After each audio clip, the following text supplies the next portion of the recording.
Sala mangunitanan ni Inday Sara, nidagan pa siya presidente, dili ta magkalisod-lisod ani atong nasa. In another forum, I will thoroughly explain myself kung bakit ganon ang nangyari at ganon ang desisyon ko. Pero sa ngayon, hinihingi ko lang ang patawad ninyo na nagkamali ako. Nagkamali ako sa paghingi ng tulong at suporta nyo para kay Pangulong Bongbong Marcos.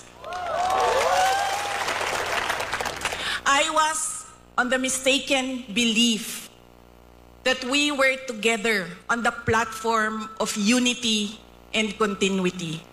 Nagkamali ako, kaya hinihingi ko ang patawad ninyo. You know, this has been going on for 9 days. Ang assault sa inyong kingdom nation.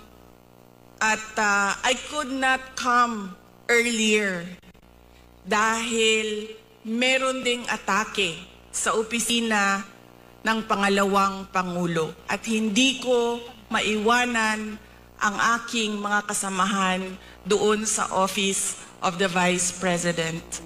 But always remember na wala man ako sa mga masasayang araw ninyo, pero nandito ako lagi sa inyong kalungkutan. I will always be with you in your darkness.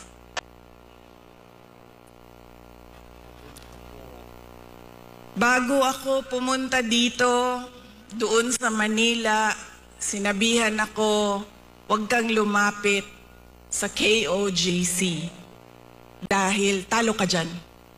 Kalaban mo administrasyon, kalaban mo dayuhan na superpower. Sabi ko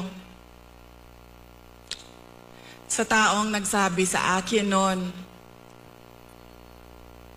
walang contest, hindi ako matatalo.